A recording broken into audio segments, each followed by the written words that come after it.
জয় বাবা হনুমানজি। সুপ্রভাত সবাইকে। আজকে আমরা রয়েছি সাসান গির ফরেস্টে। এখন সকাল 6:45, কিন্তু এখনো সূর্য ওঠেনি, অথচ জঙ্গলের ডাক, পশু পাখির ডাক শুনতে পারা যাচ্ছে। একটা কথা বলি যে গির ফরেস্টে আসার জন্য আপনারা girlion.gujarat.gov.in এখান থেকেও পারমিটের জন্য করতে পারেন। তো চলুন দেখি সিংহ দেখতে পাওয়া যায় কিনা। এখানে কয়েকটা গুরুত্বপূর্ণ কথা বলে দিই। আপনারা যদি শীতকালে আসেন তাহলে জঙ্গলে ঘুরবার জন্য অবশ্যই হেভি গরমের পোশাক অবশ্যই নিয়ে আসবেন। কয়েকটা স্লটে কিন্তু সাফারি হয়। আমরা সকাল 6টা থেকে 9টার এই স্লটটাকে বুক করেছি। আপনারা বুক করবেন, যেমন দেখালাম লিঙ্ক। তাছাড়া এখান থেকে কাউন্টার থেকে বুক করতে পারেন। 1000 টাকা থেকে শুরু হয়েছে জঙ্গল সাফারি। এখানে বিষয়টা আপনাদের মনে প্রশ্ন জাগতে পারে, সকাল 6টা থেকে 9টা, তারপরে 9টা থেকে এই 12টা, এরকম করে স্লট ভাগ করা আছে। সেটার কারণে এখানকার সবাই বলছেন যে সকাল 6টা থেকে 9টার এই স্লটটার মধ্যে সাধারণত পশুরাজ তারা কিন্তু বেরোয়। অন্য স্লটে কিন্তু সাধারণত জঙ্গলের মধ্যে ওরাই থাকে। দেখা যাক চান্সটা নিয়ে যে দেখতে পাওয়া যায় কিনা। এখান থেকে আপনারা ফিডব্যাক দিতে পারেন। তো সেই ফিডব্যাক জঙ্গল সাফারিতে কেমন সেটা এখান থেকে এন্টার করা যাবে। এন্টার, তারপরে এখানে এক্সপিরিয়েন্স জঙ্গল সাফারি, এখান থেকে আপনারা এন্টার করতে পারেন। তো হালকা করে জাস্ট দিনের আলো ফুটতে শুরু করেছে। এখন গাড়িগুলো সব এক এক করে আসছে প্যাসেঞ্জারদের নিয়ে যাবে বলে। अभी यहाँ पर लायन कितना 674 और लेपर्ड 1000+। ভোরের আলো ফুটতেই আমাদের গাড়ি ছুটল সেই অভয়ারণ্যে। 1412 স্কোয়ার কিলোমিটার বিস্তৃত এই অভয়ারণ্য। পারমিট দেখে আমাদের গাড়ি প্রবেশ করলো এই জঙ্গলের মধ্যে। প্রবেশ করতেই দেখা মিলল ফিমেল নীলগাই। মেল নীলগাইয়ের রং কিন্তু নীলচে থাকে। শীতল হরিণ যাচ্ছে সামনে, হৃষ্টপুষ্ট আমাদের দাঁড়িয়ে দাঁড়িয়ে দেখছে। আবার ওরা রাস্তা ক্রস করবে।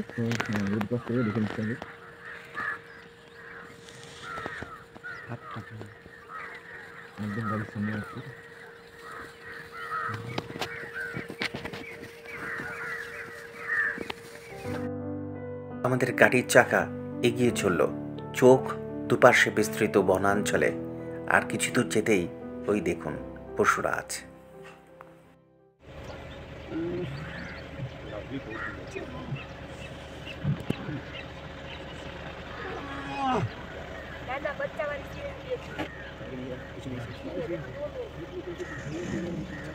বিশাল লাকি, বিশাল লাকি আমরা। হ্যাঁ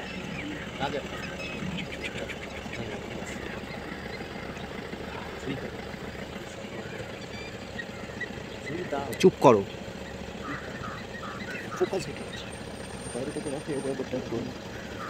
পশুরাজের গর্জন তর্জন খেল দেখতে দেখতে আমরা আবারও এগিয়ে চললাম আরও কিছুর সন্ধানে। এই বনাঞ্চলটি 1965 সালে স্যাঞ্চুরি এবং ন্যাশনাল পার্ক হিসেবে স্বীকৃত হয়। আর দুপাশে কিন্তু সাভানা গাছ, আর দূরে দেখতে পাওয়া যাচ্ছে হরিণ। আর সামনেই দেখতে পাবো একটি বিশেষ অঞ্চল, এটি লেপার্ডদের। গাইডের মুখে শুনলাম এরা মানুষ খেকো, তাই জন্য ফরেস্ট ডিপার্টমেন্টের তরফ থেকে স্পেশাল ট্রিটমেন্টের জন্য এখানে রাখা হয়েছে। আর ওই যে দেখছেন লেপার্ড ঘোরাঘুরি করছে। আর এখানে জানিয়ে রাখি, এই গির অঞ্চলে বর্তমানে 1000-এর বেশি চিতাবাঘ আছে। আর তাছাড়াও রয়েছে বিভিন্ন পশু পাখি। আমরা এন্টার গুজরাট পর্বটা আপনাদের বিভিন্ন ব্লগের মাধ্যমে দেখিয়েছি। আশা করি আপনাদের সব থেকে ভীষণ ভালো লাগবে। আর যদি ভালো লাগে তাহলে লাইক করবেন, কমেন্ট করবেন এবং অন্যদের জন্য দেখার জন্য অবশ্যই শেয়ার করে দেবেন। তো এটাই পর্যন্তই। আর পরিশেষে বলি, আমাদের গুজরাট ট্যুর স্পন্সর করেছে ফ্রেন্ডস ট্যুরস অ্যান্ড ট্রাভেল। আপনারা যারা যেতে ইচ্ছুক হবে তাদের আমাদের স্ক্রিনে নাম্বার দেওয়া থাকবে, ওখান থেকে আপনারা যোগাযোগ করে নিতে পারেন। জঙ্গল সাফারি শেষ করে আমরা চললাম গিরনার রোপওয়ের উদ্দেশ্যে। সময় নিয়েছে 1 ঘন্টা 15 মিনিট আর দূরত্ব 65 কিলোমিটার। তো আমরা এখন সকালবেলায় চলে এসেছি আরেকটি জায়গায়, সেটা হচ্ছে গিরনার রোপওয়েতে।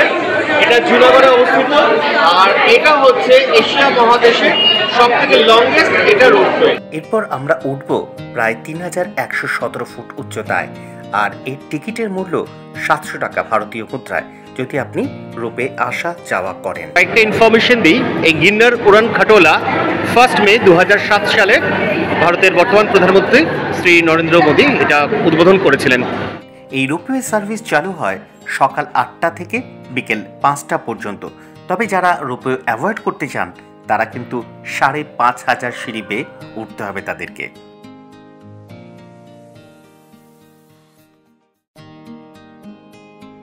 আমরা এখন যাচ্ছি একদম অনেক উঁচুতে, তো আমরা গিরনার এটা রোপওয়ে, আর আমাদের এই সমস্ত ট্যুরটি স্পন্সর করেছে ফ্রেন্ডস ট্যুরস এন্ড ট্রাভেল। আমরা ভীষণভাবে খুশি, অসম্ভব সুন্দর জার্নি করলাম, ভয় লাগছিল একটু, কিন্তু ভয়টাকেও এনজয় করলাম। অপূর্ব সুন্দর প্রাকৃতিক দৃশ্য দেখতে দেখতে আমরা এসে পড়লাম 12 শতকে নির্মিত অম্বাজির মন্দিরে। শুধু এই পাহাড়ের চূড়ায় অম্বাজি মন্দির রয়েছে, তাছাড়া আছে আরও কয়েকটি মন্দির যেগুলো ভিন্ন ভিন্ন পাহাড়ের চূড়ায় অবস্থিত, আর সেখানে যেতে গেলে আপনাকে সিঁড়ি ছাড়া আর কোনো উপায় নেই। যেহেতু মন্দিরের ভিতরে ফটোগ্রাফি বা ভিডিওগ্রাফি অ্যালাউ নেই, তাই দেখাতে পারলাম না। আমাদের পুজোর পালার সাঙ্গ করে আবার গড়গড়িয়ে নিচে নামতে লাগলাম। কি হলো না ভয় পাবে না, সর্বনাশ ঠাকুর জয় বাবা হনুমানজি, লোকরা আইলা জয় মা মনসা বলবে, জয় হনুমানজি, এই জয় মেসি, জয় হনুমানজি, জয় হনুমানজি। সর্বনাশ কি দিচ্ছি তুমি তো আমরা এখন রোপওয়ে থেকে নামছি, কান আপাতত বন্ধ হয়ে আছে, আর মাঝে মধ্যে একটু করে সুন্দর সুন্দর চিৎকার হচ্ছে। তো যাই হোক, আমার ভীষণ ভয় লাগছে, কিন্তু ভয়টাকেও এনজয় করছি। তাহলে তুই কি করছিস? তোকে বাবা আমার এই হাইটটা দেখতে ভয় লাগছে বললি? গেছিলাম তুই তো বললি হাইট 5500 সিঁড়ি আছে, সেটা না গিয়ে আমরা রোপওয়ে করে গেলাম, 700 টাকা করে টিকিট আসা যাওয়া।